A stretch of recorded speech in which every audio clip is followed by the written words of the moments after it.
Hi, my name is Zoe Bourgeray. I am the city's new district council program coordinator. So I'm pretty new to the city, started in July. So I might not know all things snow management, but we have really great folks on the panel to help share information about their departments, what they do in terms of our snow management. And this is a panel really for you guys. And so if you have questions, we would be happy to make sure they get answered. But we have a couple, in our back pocket to, get things going.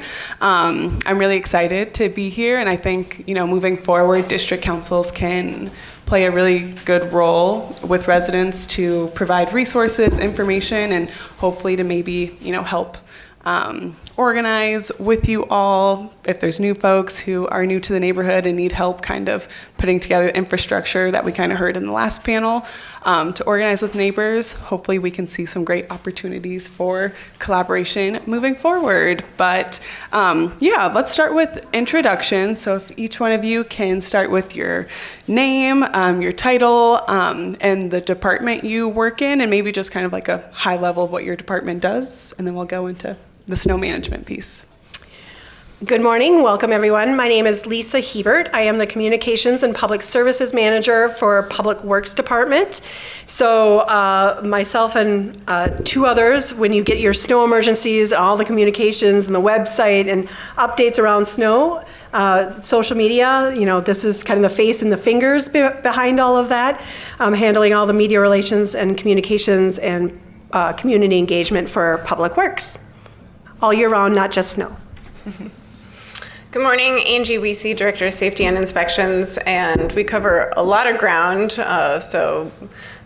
property maintenance, housing inspections, construction services, animal services, rent stabilization. We have the call center for the city, business licensing. I'm sure I forgot one or two, zoning administration. But when it comes to snow, it's mostly regarding the safe passage and travel through the sidewalks. Also, though, many of our team does also sign on to Public Works' effort for snow tagging. So they're also kind of seeing it live in action as the snow is falling and we're cleaning up the streets. Wow, that was odd, sorry. Morning, everyone. Mark Zoller. I'm the Accessibility Coordinator. I'm in the Human Rights and Equal Economic Opportunity. Pay no attention to my name tag. There is no N in my name, but we're going to go with it anyways. Human Rights and Equal Economic Opportunity, we call it HERO, even though that's also not how the word hero is spelled. That's what we refer to it as. My position has anything to do with disability, accessibility, ADA, or language access throughout the city. But the HERO department itself is pretty vast in what we do. It includes human rights investigators, labor standards, procurement, contract compliance, police and civilian advisory board, that type of stuff. So it's a pretty wide-ranging department as well. Yeah, and so Director Kershaw mentioned that many departments have to work together when it comes to our snow management. So can you guys kind of elaborate on what your department does or the role they play in managing our snow operations in the winter? Well, Public Works, we have the plow drivers, the men and women who actually plow the streets. We have about 1,800 lane miles across the city of St. Paul. So it's all the snow management with plowing the streets. We do call and work in, and I want to acknowledge our Parks and Rec department, the Forestry Division. They come and plow in the winter, as well as other folks in Public Works, other divisions in Public Works. And we also maintain the bike trails, the bike facilities, bike lanes, and then also a lot of the median work, also bridge decks, bridge sidewalks, and a lot of the medians and public stairs. So it's quite a bit. So we move a lot of snow. Specifically for sidewalks, people call in complaints of usually neighbors where they were not able to safely pass on the sidewalk, and those complaints can start 24 hours after the snow ceases to fall. And that's when you have 24 hours to clean up the snow. if you step at a table downstairs, there's some snow chips on getting that removed sooner, or just keeping up with it if we get a really big snowfall. But that's where our, I would say, enforcement starts. We don't like to do enforcement. What we want is compliance, and I'm sure that's what you all want, is compliance. You want safe passage of sidewalks, and so we really start with education, but we have a pretty quick turnaround time on snow shoveling, and we'll get into a little more details with some of the other questions. In my office, fields accessibility complaints, grievances, or accommodation requests. So sometimes, those complaints will come through my desk. It's usually I'll help with whatever department is, and I'll help coordinate the response with whatever department would be doing more of the boots on the ground stuff. So just kind of more of a dispatch type of situation when it comes to snow removal. Awesome. And yeah, before we kind of get into questions around, why folks need to shovel their sidewalks and some of the different rules and ordinances we have around that, how many folks are pretty much satisfied with the sidewalk conditions in the winter in their neighborhood?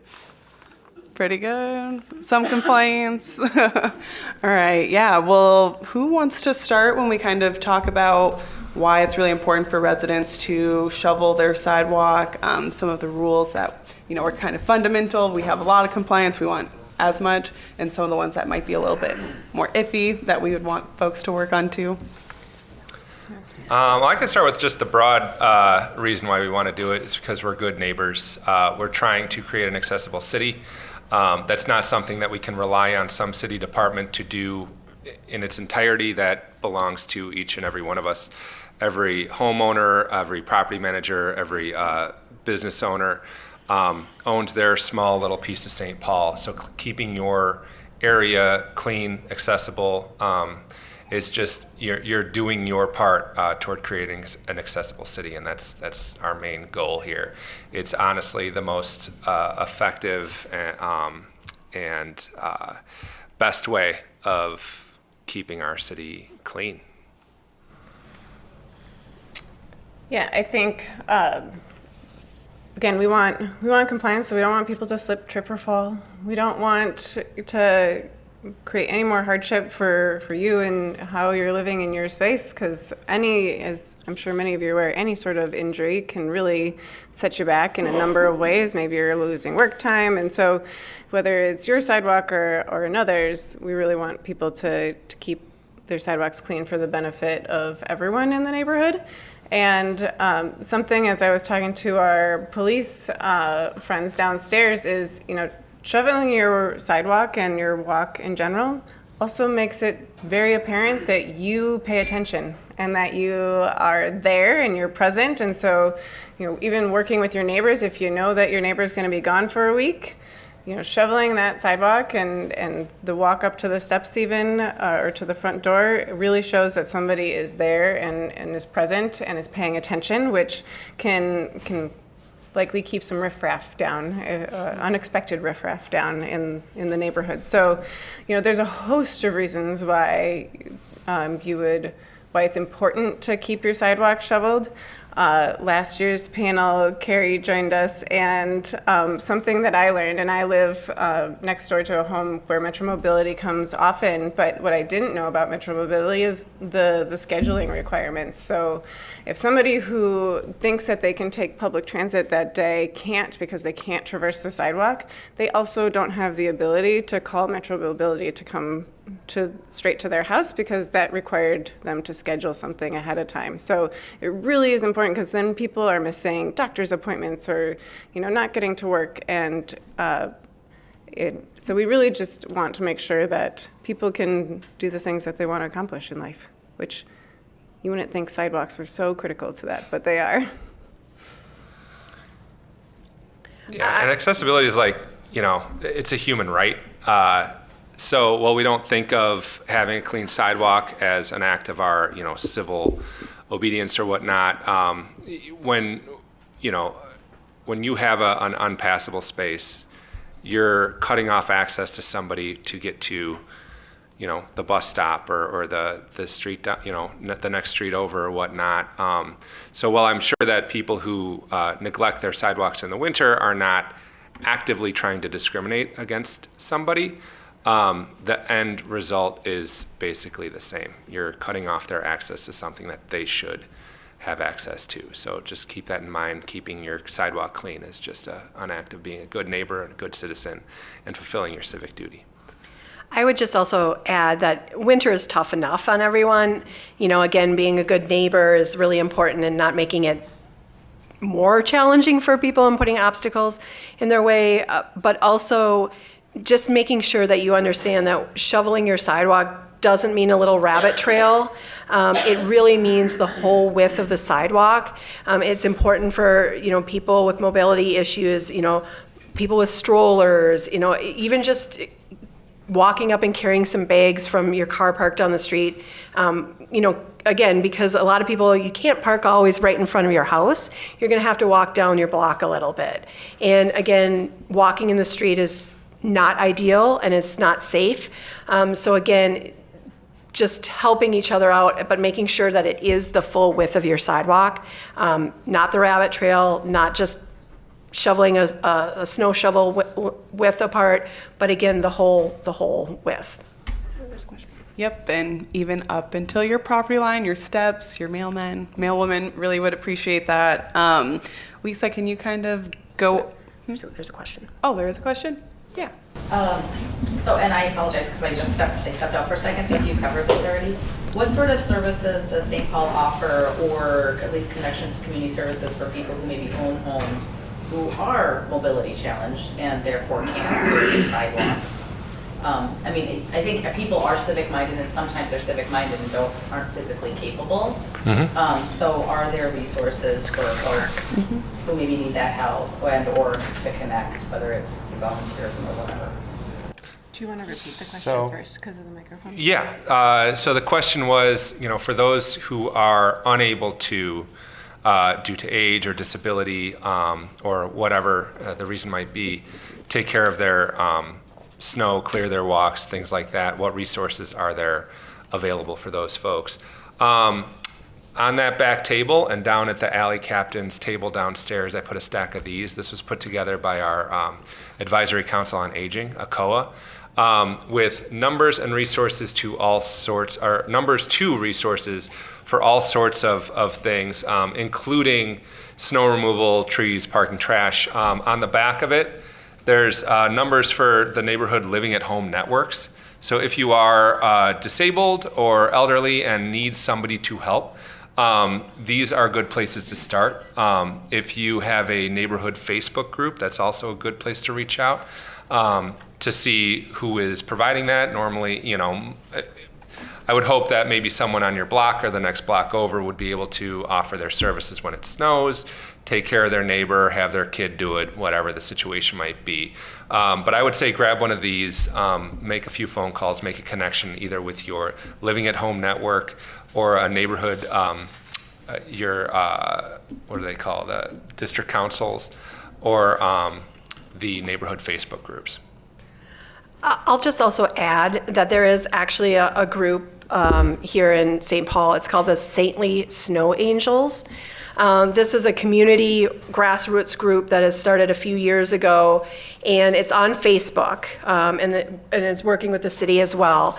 And looking for two things. One, looking for volunteers in their neighborhood who would sign up and say, you know what, I'll go an extra, I'll just keep going down my block. I have a snow blower, it's easy, I'll just keep going and do my whole block. Or if you need that assistance, you can say, hey, I broke my leg, I'm not gonna be able to shovel, can I get some assistance for 2 weeks or the whole winter? So it's kind of trying to connect people who need those services with a group of really amazing volunteers in their neighborhood who can kind of help them out, whether it's a week while they're gone or while they're recovering, or if they need it all season long. So again, that's the Saintly Snow Angels, and they do have a Facebook page, and I believe there's a link. I think it's Saintly City. Oh, Saintly City Snow Angels. What did I say? That's helpful, and especially with aging neighbors, sometimes they aren't online. Yeah, yeah. So if you can help connect them, or again, if you can volunteer in your neighborhood and help on your block or whatever, that's really great. Saintly City Snow Angels. What did I call it? I don't know. I made up names, but Saintly City Snow Angels. Yeah, and there also sounds like there could be a good overlap with engagement around alley captains engaging neighbors. Having some of these flyers could be helpful when you're out on the doors as well. Does anyone else have any questions up until this point? We still have some questions that we can get to. Yeah. Yes. Excuse me. One of my concerns is alleys. The alleys get plowed, but then cars are coming in and crossing over, and the sidewalk across the alley can often be very icy or not just easy snow, but road crud and everything packed on it. Any thoughts? Yeah, so the question was about the sidewalks, kind of where alleys let out. They can be challenging. Any thoughts about management around that? Yeah, I'll take that for Public Works. We get a lot of questions, can we in Public Works, come back and replow at the end of driveways or at the end of alleys, or, and the short answer is unfortunately no. There's just the sheer number of it and the staff time. We're not going to be able to get that that amount, that part of that snow is left, is the technical term is a windrow. And so unfortunately, that's not something that the city is going to be able to come back and plow. I was thinking about responsibility. I certainly know I'm responsible for my sidewalk in front of my house. Who's responsible for the sidewalk across the alley? I don't.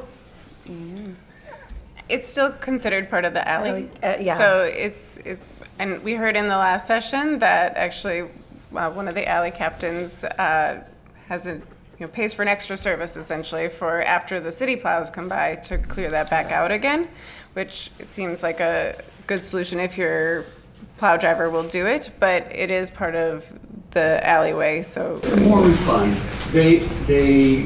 Our provider takes care of that. But it's the clearing it to the cement, which the alley plowers certainly don't do. And you know what, clearing it to the cement,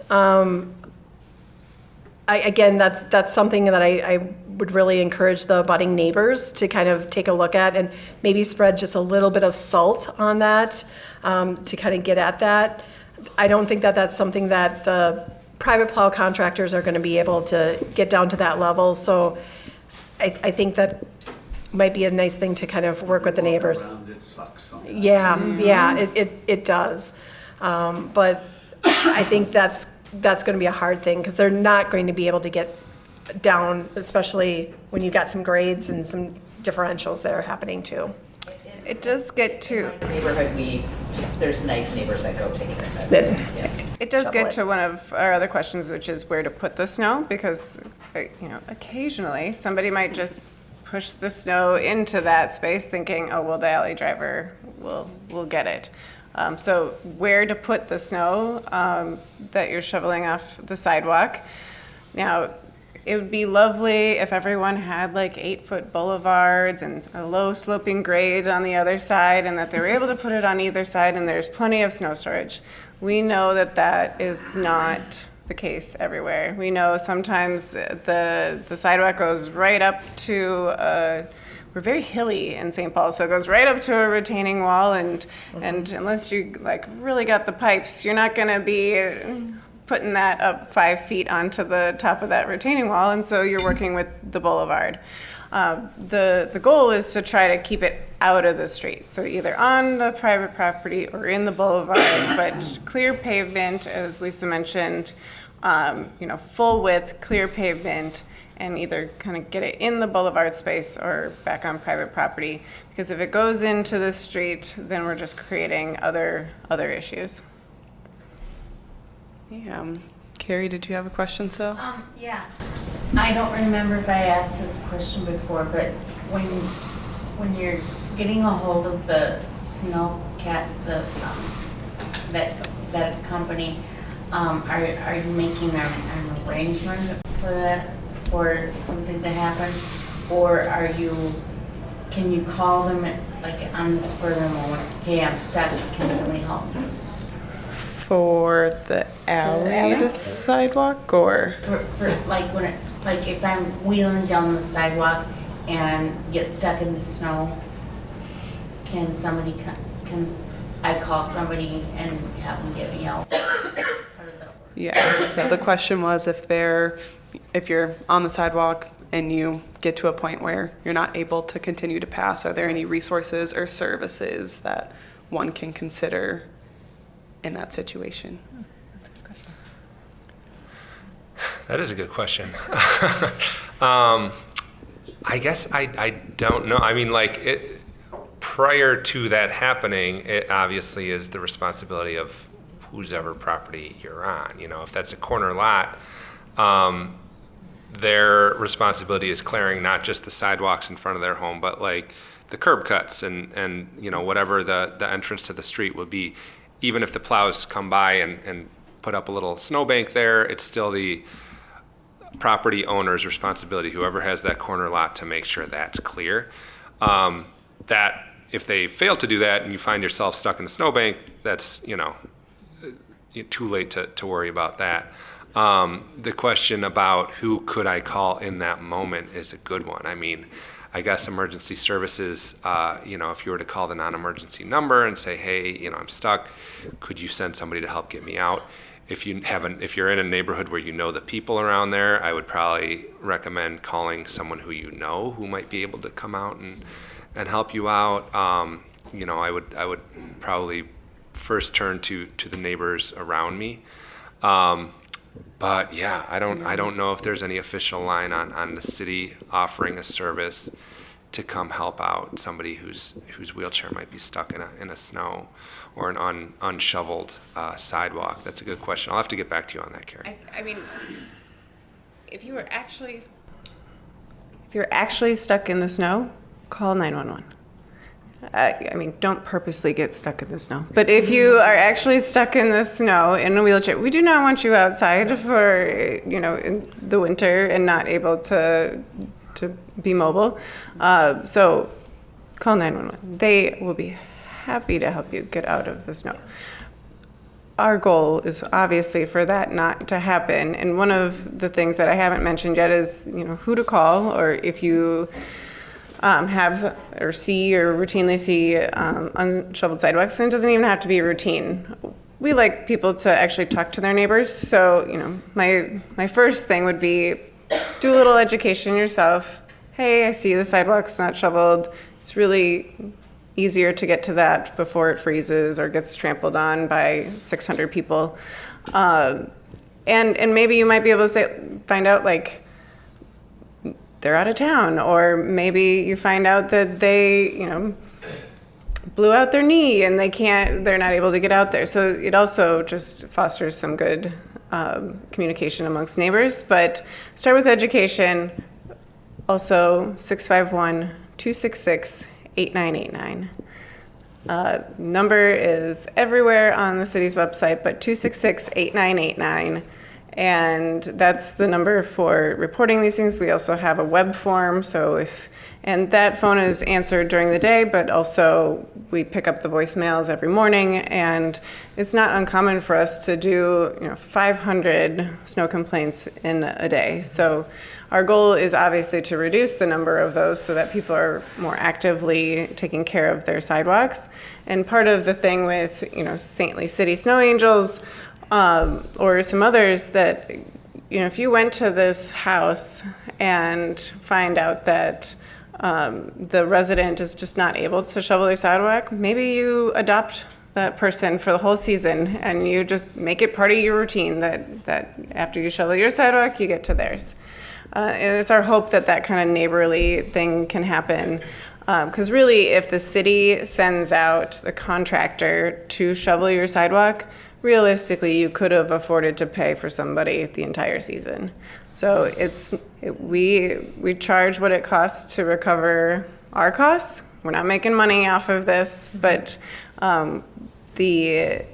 it's not cheap to send a contractor out to shovel the sidewalk, especially if it's several days later and we've had some freeze and thaw. And so it is usually cheaper, faster, easier to either do it yourself or hire a nice neighbor kid to get it done or somebody who's looking for a side hustle to get it done for you in a timely manner.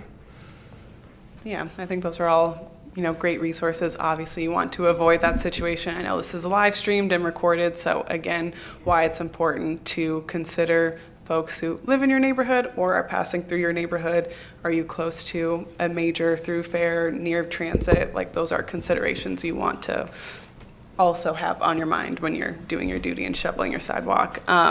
So I know. There's some questions. Yeah. Do you have a sense of how many alleys go unplowed in a season? And given the safety concerns around that, what recourse does the city have? So the city has about 2,500 alleys. They're dead-end alleys, they're T alleys, or S alleys, or C alleys. They're pretty much all different widths and different sizes. So we've got about 2,500, about 330 miles of alley is what the city has. Unfortunately, we don't have a good estimate of how many alleys are plowed because of the, with alley captains doing that. Again, this is why we're trying to connect with alley captains and get a better understanding of where they are and how we can connect and work with neighbors and residents to kind of bring their neighbors together to get their alleys plowed, because we know that is a real barrier for people all winter long, and the access is really important for our emergency responders and obviously the utilities are getting your garbage and recycling collected. Because if you have an alley, you pretty much, I don't know if it's 100%, but that's where your garbage and recycling collection is every week as well. So unfortunately, we don't have a good estimate of how many alleys, like what percentage. I'm kind of eyeing my colleagues in the back to see if they have any good estimate, and they don't. I don't know if DSI has, right? So again, the importance of why we need to connect with and wanting to work with our residents and our businesses to again really form this team and cohesive work together all winter long. Good question. Yeah. Yeah, I just have a question about sidewalk maintenance. Sometimes, as good as you can do, if the sidewalk is hilly or cracked or whatever, I mean, it may still be passable, but it's not great. So how often does the city check for that? Or I assume you get complaints about that, or how often is that something that comes up for maintenance first? Like a replacement schedule? So yeah, I'll address a little bit of sidewalk maintenance first. So again, we have, I think it's almost like 1,400 miles of sidewalk. And so the replacement of some of these cracks and kind of unevenness where the water can pool and freeze, that gets really, really tough. So we only end up doing really about a mile or two of actual replacement panels. But in the meantime, what we'll try to do is do asphalt patches. So if you've got any issues, definitely reach out to Public Works and our sidewalk team. Let us know where they are so we can get them on the list. And if they're really small, we'll come and grind some of that down. But otherwise, it's patching, and we have done that in the alleys every now and then too, to where it's there. But that has to be a really big ponding, pooling issue of it running into somebody's garage or something like that. But again, for the sidewalks, again, let us know so we can get that on the list so we can kind of try to maintain that during the year to help during the winter. And then I guess throughout the winter, the best advice is to, just kind of getting out there as soon as you possibly can and getting a little bit, just kind of keeping at it. Salt products will work. You do not, this is my environmental pitch on this, is be very, very judicious. You don't need a ton of salt to have it start melting the ice. In fact, when you kind of clump it all together, it doesn't help at all, and it actually will cause a little bit more refreeze and some more problems. So be very you don't need a little salt goes a long way. And just as a reminder for people using salt, all of that runs off into our storm sewer system and into our lakes and rivers. So it is a pollutant, but it is important for us in Minnesota, especially with our winters, to make sure our sidewalks are safe. So that was a lot, but. I'll just add that we know the sidewalks aren't perfect, and so our folks do put eyes on every single complaint before we order it to be abated by a contractor. So what we usually do is send out what we call a blind letter, essentially that says, here are the requirements. If you haven't shoveled your sidewalk, do so, otherwise we're gonna come do it and charge you for it. So we cover a lot of ground all in that one letter, and some people get upset because we send letters and they're like, because of mail, they might have already shoveled their sidewalk by the time they got the letter, which is fine. That's what we hope for. But before actually sending out a contractor, we put eyes on it, and if it's the best it can get because of the circumstances, then it's not going to get written up as an abatement order. Do your best. That is annoying to get rid of those letters, though, I gotta tell you. Because I did my neighbor's house and my house and 2 other neighbors' house last year. I got a letter, they didn't. And I cleaned it, it was cleaned to the side. I called the guys and they were like, well, we haven't seen it yet. Well, there's nothing to see. So, those letters are annoying. Can we maybe? It's supposed to be good. I mean, the comment was that the letters are annoying. Yes. When you're done the work. I will say that we are complaint-based, and so Yeah, I know. sometimes they get the address wrong, which means the letter went to the wrong place. Maybe they didn't report the east or west or the north or south, and we got the wrong one. But we are, for sidewalks in particular, complaint-based, and but we also monitor the complaints too, because we know that our complaint-based system can be utilized to harass neighbors, which is not something that it was designed for and that we don't want to occur. Best case scenario, you get a letter, you look outside, you have a clean sidewalk, you throw the letter away. You recycle it. You recycle the letter.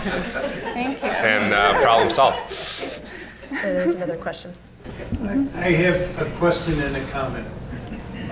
My first question is, I want to give the Department of Public Works and basically all of you guys a great deal of appreciation.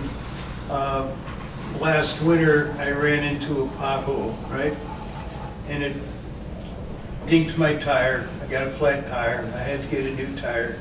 And I was told that the city is thinking about, or is actually starting to reimburse people for damage to their cars if they run into a major pothole. So I sent my letter in and I said, I'd like to know what you could do for me. And within 2 weeks, I got a letter back from the Department of, I'm not sure who it came from, but they said, well, we looked in our records and that pothole had not been reported yet. You were the first complaint about that particular pothole. And they said, unfortunately, unless it had been complained about, we would have 72 hours to patch it, and you ran into it prior to the 72 hours, or it hadn't been reported yet. So we can't help you, but we appreciate your letter, and we would have helped you if we could have, based on the rules. So I got to give the city of St. Paul kudos for helping general public here that doesn't see a pothole in the middle of the night, and it happens. And so every time I drive through that intersection, I think of that. I go, yeah, okay, I learned something there. But the city really did respond, and I thank you guys for that. Now my question is, in our alley, we don't have a street light or an alley light in the middle of the alley. And it's a typical alley. I don't know how long a city block is, but it's a regular city block. And that alley is just as dark as can be. And I was told it's going to cost a huge amount of money to put an alley light in there when a lot of alleys in my neighborhood have lights in the middle of the alley.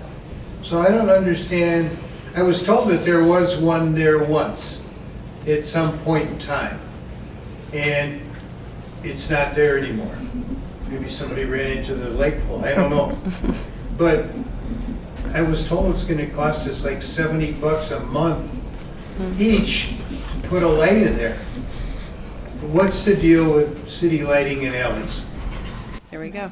I can kind of just echo in general. First, that comment was appreciation of Public Works around communication around the pothole complaints and reimbursement process. If you see one, report it. And then the question was about alley lighting in the alleys. Your alley doesn't have lighting.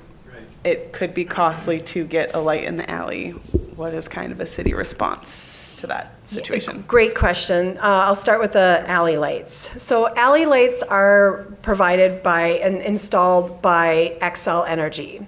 So if any alley has a light in it, it's because usually a long time ago, all the abutting people on the alley came together and asked Xcel Energy to put in that light. So any alleys or any lights in the alley are owned and operated by Xcel Energy, and that is a separate bill that you then pay to Xcel Energy. So if your alley light is out and it's dark, you can call the city, but we're gonna give you Xcel Energy's number for that one to change the light. So just know that if you do want a light in your alley, you can do it, but again, they typically will charge it to, you have to kind of have all your neighbors on the alley agree to that and split the cost of what that's going to be to install and then maintain.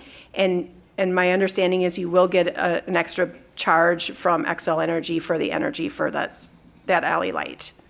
So, that's kind of alley lights. So don't give up on it. Just kind of chat with your neighbors and see if that's something you want to do. You can do that. It's just not through the city, and we can make that connection and give you the number for Xcel Energy as well on that one. And Kevin, there's a neighbor in the back who might be able to give you more information after this. Yeah. You want to? I can help you, Kevin. It's not $70 a month. Yeah, it's not. Installation is going to be the biggest piece of all of that, of course, the cost for that. And then your comment about potholes. Potholes are something that our street maintenance division patches all year round. And the mix that they use in the winter is different. It's a cold mix versus a hot mix, so it doesn't have quite the adhesive power as the summer mix does. And again, we do appreciate when people call in potholes and report them, because as you've learned, Kevin, we track that. So if somebody says that there's a pothole here and here, we get the crews out there, we get it filled as quickly as possible, and then that gets addressed because of the claim process. Because if we haven't been notified and had the time and opportunity to fill that and correct that, then that's where the city, where people can file a claim and maybe receive some compensation. So again, reporting these potholes to us to make sure that we know where they are is important. And again, we'll get to them as soon as we can. But if you're the first one to have a issue and it wasn't reported, yeah, you might get some compensation back from the claim, and that there is a whole form on the website at stpaul.gov/claims. You can access that form as well. And I do want to just make it very clear that we do appreciate people reporting that, and also know that our crews, when they're not out plowing in the winter, they're pothole patching. So they are constantly working on the street, one thing or another. They're either dealing with the snow, preparing for the snow, or dealing to fix what the snow and ice have caused more damage. I mean, that's literally what our crews are doing the entire winter. In Public Works, we also shift to a winter schedule, so we have more people overnight and more people on the weekend to, again, deal with all the weather elements all season long. So again, thank you for calling in that pothole and letting us know that we're on it. So thank you. Yeah. Are there any other questions right now? Yeah. I just have, it's kind of a comment because we already called the city about our issue, but a couple weeks ago our whole block went dark because, the copper was taken out of every light. And I don't know if it's like a 6-block situation in our neighborhood, but it's really dark. Has the city considered like solar? I know, some blocks around us have their lights on all the time now. The lamp posts are on all day and all night.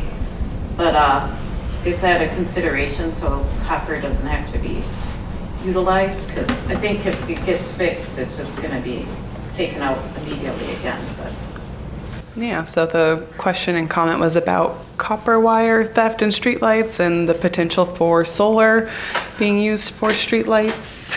Do we have any thoughts about that? And Director Weezy, you can jump in here as well. So I'll talk about what we're working very closely as an entire city to kind of address the continuing challenge of copper wire theft throughout St. Paul. So this has been an effort, again, with all departments, working very closely with the Department of Safety Inspection, with our police department, Parks and Rec. We in Public Works, we have 38,000 streetlights that we maintain in the public right-of-way, and Parks has another several thousand. So there are literally tens of thousands of streetlights, and it is frustrating for our residents, and it's really frustrating for our crews. So first and foremost, we are working to do lots of different techniques to try to prevent and deter the wire theft, and we're starting to see some successes with some of the things that we're doing. It is pushing the copper wire theft into other parts of neighborhoods that maybe don't have some of those protections yet. And so first and foremost, we are trying to do everything we can, and I would just say our electricians are really skilled in coming up with ideas, again, working very closely with the police and catching some thieves as well. So again, a citywide effort on that. Have we looked at solar? Yes. And the challenge that we have with solar right now is that, again, we have a very beautiful tree canopy, which is not ideal for solar lights. And we value and protect our tree canopy here in St. Paul. So there is that. The winter with some of the batteries and things like that, it's not as efficient. And then especially for the street lighting, we really need to make sure that there's a continuous output and it doesn't dim like a lot of solar lights. So right now we keep looking at different products out there and different technologies, but right now for our street lighting, solar is not an option. But we continue to look at that. And again, we have crews out, and especially right now, we are doing a lot of weekend work before the weather freezes and our conduits freeze, and then they won't be able to repair the wire. So please continue to report it to us and know that it is a pretty extensive list, but they're out there working weekends to get that wire replaced. And then we can talk a little bit, do you want to talk about the legislation? Yeah.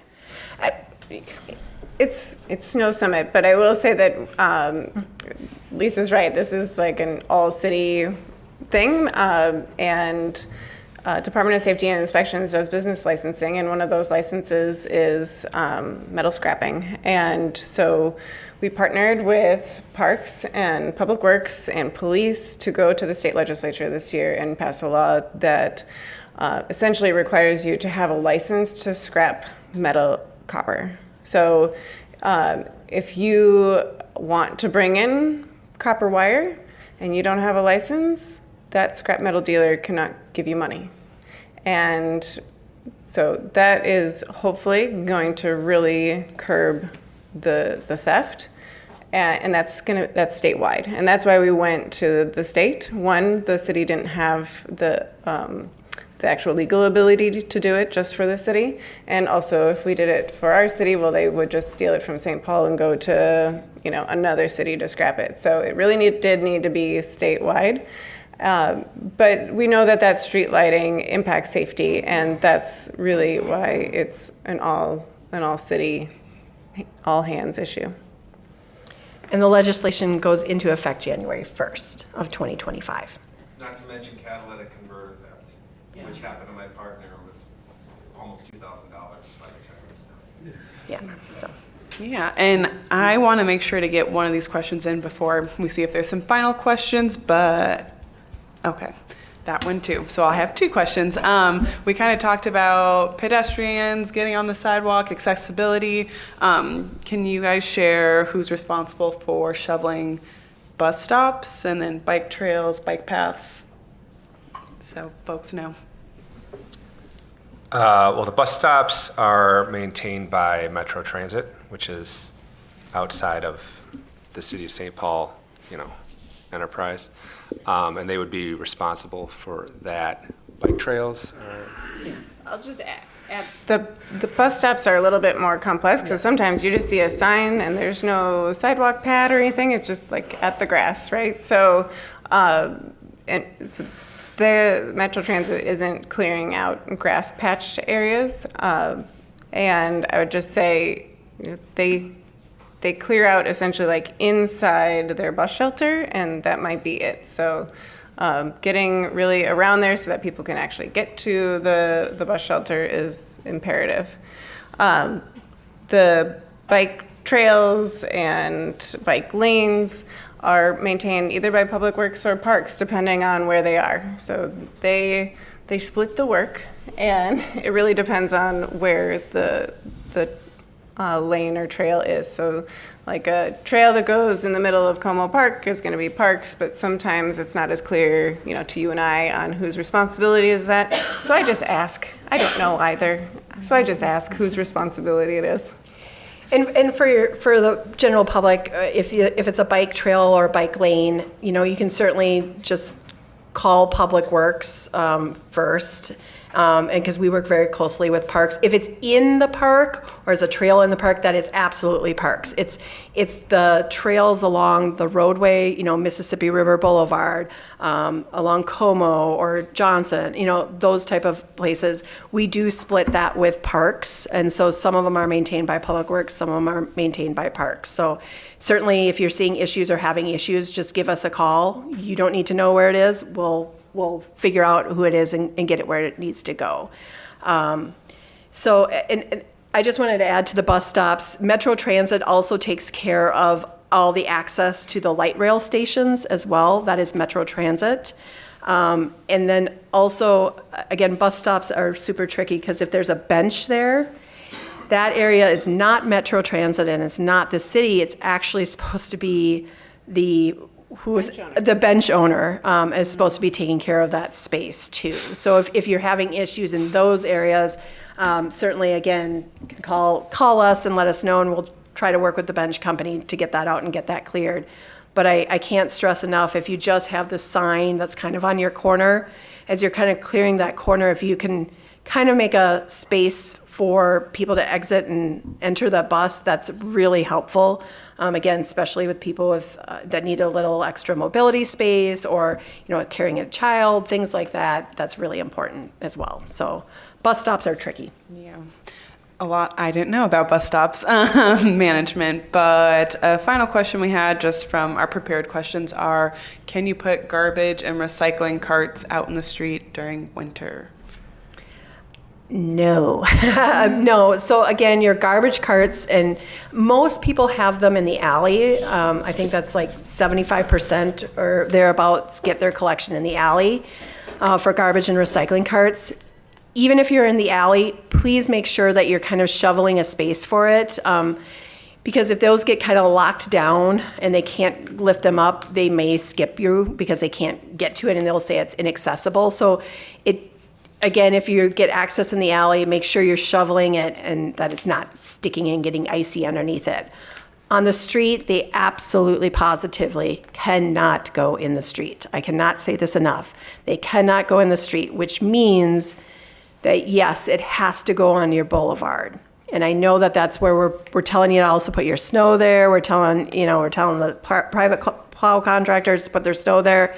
there's a lot that we're trying to get, especially in the winter, on that boulevard area. And some of those boulevards are really tight or not a lot of space for all of this. But yes, please do not put them in the street. We are working with both all of our garbage and recycling partners to make sure that when they do collect your garbage and recycling, that they're putting your cart back on the boulevard. So again, if they're not doing that, please let us know as well, because we want to keep as much as we possibly can out of the street, so our snowplow drivers can get that snow up and off the curb and onto the boulevard for you.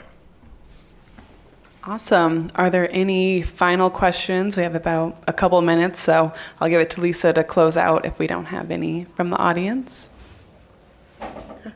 Yeah. An oddball question that's not really related to snow, but related to garbage and recycling. I've been anxiously awaiting when St. Paul will do compost pickup, and I've seen flyers teasing me about it, and it hasn't happened yet, so I'm wondering if there's any update on that. Yeah, so the question is about potential compost waste pickup from the city. Yes, we're anxiously awaiting it as well.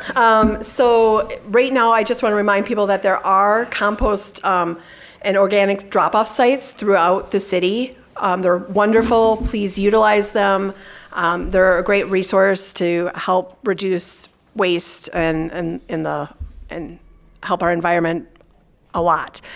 The composting is on its way. This is done not by the city, but it's done by the county. So for us, all of our waste goes to the Ramsey, Washington energy facility there. And so they've put in some equipment and what she's talking about is where you can have special bags that you can put in with your garbage. So it's not an actual cart is what's coming. You can actually then put it in with your garbage. And then when they dump the garbage at the facility, the machinery sorts it out. And if it's in that special compost bag, it gets pulled out and gets composted. So it's not adding another cart. It's about that process. So that is all being done by the county. We will be the last city for that to roll out, just because we are the biggest city. So they're piloting it. My understanding is they're piloting it in some different cities right now. But so it is coming, but we don't have a date when. Awesome. Well, do you want to close this out? With that, I just want to say thank you to Mark, thank you to Angie, thank you to Zoe, and thank you to all of you for coming. And we'll be around, so you can certainly ask us whatever questions, weird and wacky things you want to know about the city. We'll try to answer it. If we don't have it, we'll try to get you an answer. But just wanted to say thank you so much for coming. Make sure you grab a snack, and otherwise, join us downstairs at the Snow Summit and check out the vehicles. Check out, all of us have booths down there with some more information and resources. So again, thank you for coming, and enjoy the rest of the Snow Summit. Thank you. Thank you.